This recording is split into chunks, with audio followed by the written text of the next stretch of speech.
country is lovely, lovely beyond the singing of it, said Alan Payton of the hill country of Natal. And here, in the valley of 1,000 hills, the gentle mountains flow into the valleys with a carpet of green that is heartbreakingly beautiful.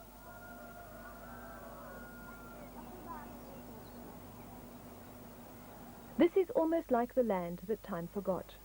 There are no towns or villages, just little round huts dotted around the hillside, each with its own little vegetable patch, its own little clearing for mealies. The sloping hills are crisscrossed with footpaths, for there are few roads here. Life is slow, and the things we take for granted don't exist. There's no such thing as turning a tap for water. Rainwater is collected in tanks and taken home in drums. Grocery shopping could take all day. Life here is about survival. There is huge unemployment, rapid population growth, primitive development, and worst of all, little indication that anything will change. Except for one thing, the sounds of children herding cattle and playing soccer are being replaced with another, much more significant sound, the sound of children on their way to school.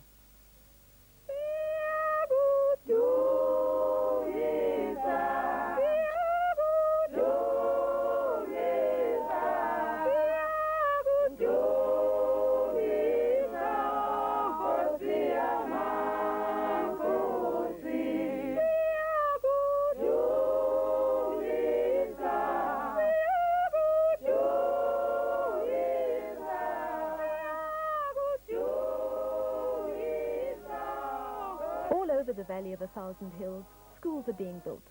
Where before children had to walk miles to get to school, schools are rising up close to their homes.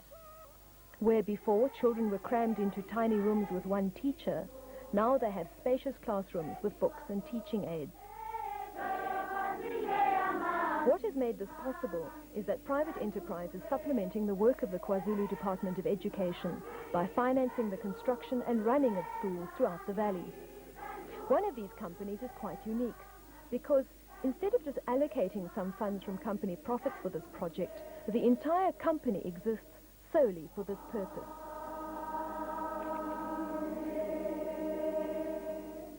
Zenex used to be owned by the global oil giant Exxon.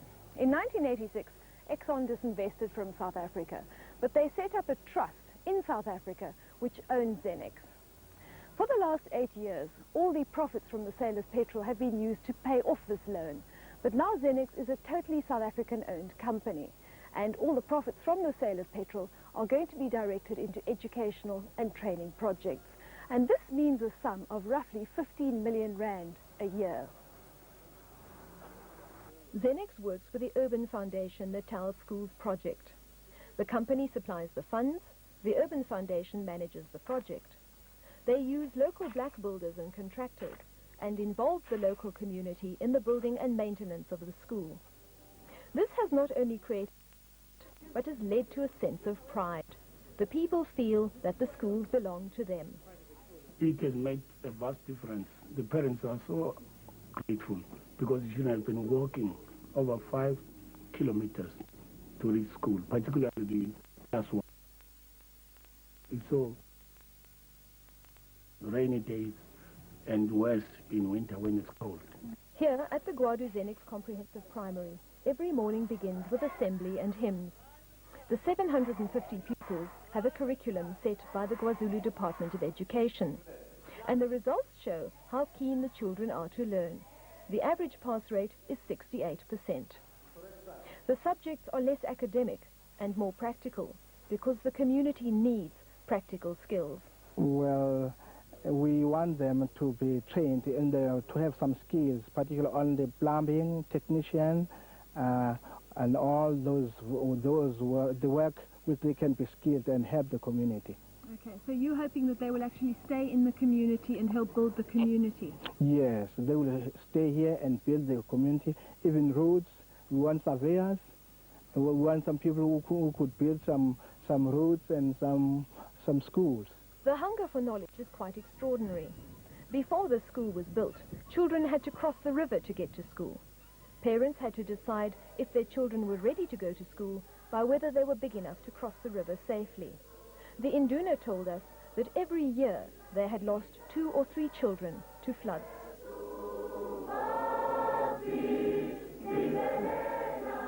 The name of the school has an interesting and rather charming origin.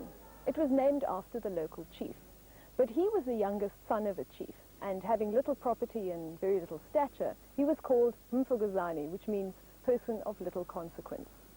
When he did in fact become chief, the local magistrate said, "We cannot have a chief with a name like that. We need to give you a name of some importance, so we'll call you Guardian."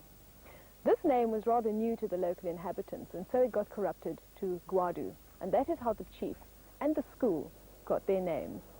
We hope that what we have plowed here, an African child will be assisted. We hope that one day we will produce a doctor, we'll produce an engineer, a person who is qualified in engineering. We pray that Zenex must keep doing this educational activity, not for this community, but spread countrywide. Yes. Thank you very much.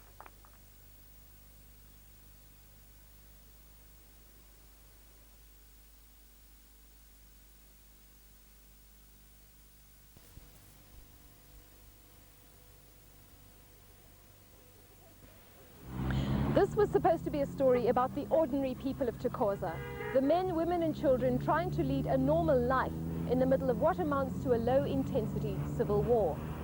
But this story was extremely difficult to do, and it shows to what extent the life of Thokoza has been disrupted. It was almost impossible to get hold of people to speak to us. When we did get hold of them, it was impossible to find them. When we did find them, either they could not speak good English, or they were afraid to appear on camera for possible reprisals, having their houses burnt down, or being attacked by some nameless, faceless enemy. There is no such thing as a normal life in Thokoza. Most of the people have fled the township. There are people leaving every day, and the people left behind have to live with sporadic gunfire coming from who knows where, mysterious attacks in the middle of the night, and the constant fear that your life is in danger. But despite that, we've tried to bring you a glimpse into the life, a day in the life of Thokoza.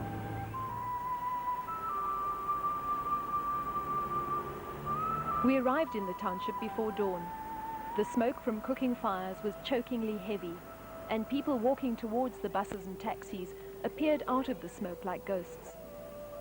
Because of the danger, buses and taxis would not go into the township, and the residents had to walk to the main roads from their homes to collect their transport. Through the misty and quiet streets, the army Caspers lumbered like huge creatures of myth. They drove past scores of commuters who were hurrying to catch trains. Even the sporadic gunfire that erupted in the early morning air was ignored, although some pedestrians did hurry their pace a little, wondering perhaps if today was the day that they would be the target of a stray bullet. It was only after we'd arrived in the township and had already been filming for a few hours that we got an urgent message that it was not safe to be in Thokoza today. We could not understand this. Apart from the fact that all the roads had intermittent barricades, everything looked peaceful. Children played in the streets. The home life went on. Birds foraged busily in the garbage. And it was only as the long day wore on that we realized the knife edge that Thokoza is balanced on, and how violent death stalks its streets. The Witsval Peace Committee office is a haven in the middle of all this tension and fear. The central office is in radio contact with all the monitors who patrol the streets, looking for trouble before it starts. The Peace Committee had organized interviews with some residents of the township, and because of the volatile situation, they offered to escort us. But we never got there. As we drove along in the Peace Monitor's car, a group of men came running towards us. There was firing nearby. Would we investigate? We drove on to a brickyard to find the owner in a great state of excitement. The township was too violent, he said, and he was moving his business to Vosloorus. But even as he was loading his goods, someone was taking pot shots at his workers. Those guys, they shot Coming from the houses there. They're shooting at you from the houses? Yeah, Why? I don't know. You want the police to come and escort you? You want police presence here? No. If you can give me some more, that's all. No use that. We didn't realize it at the time, but this was the flashpoint for all the trouble that came later. Desmond, the peace monitor, alerted the internal stability unit and his head office, and we drove towards the house where the shots had come from. Already a crowd was gathering around a Casper. The people were angry because they said they were innocent. They were not the ones who had been shooting, but the police had raided their house and arrested their friends. The police said the men were in possession of illegal firearms and had to be charged.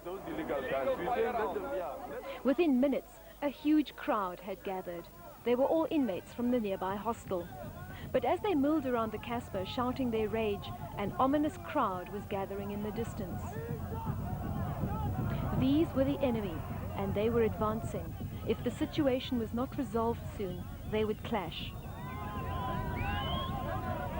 Desmond was pleading with the police to confiscate the weapons and release the men so that the hostel dwellers would disperse. We were getting increasingly anxious as the potential conflict came closer. But after what seemed like hours, the police agreed on a compromise, and the hostel dwellers agreed to go home. Suddenly, shots rang out from nowhere.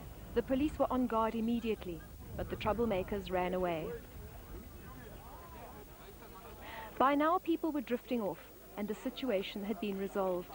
But if it hadn't been for the peace monitors, the situation could have been very ugly indeed. Well, so much for the morning. The peace monitors had to return to the office to prepare to supervise a funeral. And on the way back, they took us past rows of burnt-out houses. These houses had been abandoned by their owners and now formed a forlorn no-man's land between the warring factions. Schools stood empty. Children were too afraid to attend classes. The teachers had all fled. Back at the office, the monitors were briefed for the procedure during the funeral. The Red Cross was standing by to deal with casualties. At the funeral hall, the crowd was militant. Chanting mourners were working themselves into a frenzy. When a funeral is about to take place, everyone else stays out of sight. The houses are deserted, the streets are empty. And, as always in the township, a plume of smoke showed that something, somewhere, was burning. A short distance away, their enemies, the hostel dwellers, were standing guard outside a hostel. We asked them if we could film them, and they invited us into the hostel to meet their induna. We were shocked by what we found inside the hostel. Poverty mingled with hopelessness for these men, living from one conflict to the next. You are staying inside in the hostel, somebody you come and shoot him. Why?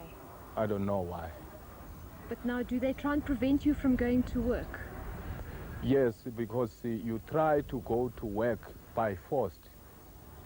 But the system for that people you come to shoot him all the time here, does not want to, these people you are stay here, you want to go to working. They showed us a hole in the wall where a missile had been fired at their home. Even as we stood talking in the hostel, gunfire resounded, and the men were immediately on the alert.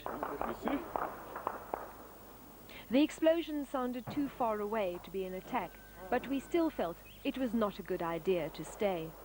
Once outside, we heard a panicky rumor that the police were harassing residents, throwing grenades and molesting bystanders. We got there to find no police, but an angry crowd of residents who were full of anger and accusations. However, inquiry revealed that the police had confiscated the grenades from a resident and had detonated them harmlessly nearby. But it was an indication of how deep the resentment and insecurity goes. The day was ending, the fires were starting again, and some workers were coming home. Because, believe it or not, to many people, this is home. Paula Park is a squatter camp where a lot of residents have fled their permanent homes and are waiting for the violence to die down so they can return. Their families are dispersed, their lives are shattered, they live on hope. How do you feel about the fact that you live here, your children live there, your houses might be burnt down? How do you feel? Darling, I don't know what to say to the public because it makes me so upset. When I leave work, going to the location, it's sort of a change to me, you see. I have to change my mind, change even my steps, because I know that it's just war at the location. There's no peace. And do you think the war will ever end? I don't know. But I hope it will end. And when will you know when it's safe to come home? I just take chances going home, sleeping sleeping in the house at night. If I hear some noises outside, I have to jump out. Try to run away if I can. Now, with all the trouble, why do you stay here? Why don't you move somewhere else? We haven't got place to move because here we rent here. So if we go to another place, every place there is violence. Do you hope it's going to be safe to come home? I don't know, because that people, they always come. They say, if you haven't got a 50 rands for bullets for that people from hostels, they say, we are going to show you what we are going to what we're going to do with you tonight if you haven't got a 50 rands for bullets. We spoke to many people about the causes of the violence, and although there were very strong opinions, not one person was ready to appear on camera. But there does seem to be a very deep division down the middle of this community. On the one hand, the hostel dwellers say they are attacked by the township residents with no provocation, that they are harassed by the police, that if they venture outside the hostels, they are attacked and they are prevented from going to work or buying supplies. On the other hand, the township residents say the hostel dwellers come and attack them without provocation. They live in fear of the hostel dwellers, and if they do attack them, it's only in retaliation. The one thing, though, that both parties agreed on is that the police is more of an aggravating factor than a peacekeeping force. As the day was ending, we could feel the fear and suspicion rising like the smoke from the fires. We were warned not to stay in the township much longer, as it is under cover of darkness that the most mischief is done. We were told to flick our lights as we went past the squatter camp, to indicate that we were friends, so that we wouldn't be shot at. And as we drove home in silence, we felt a sense of relief at being able to leave. We had spent a day full of uncertainty. Our camera had elicited, from most people, a hostile response. We were constantly warned about our safety. But we were able to leave. For the residents of Thokoza, there is nowhere to go.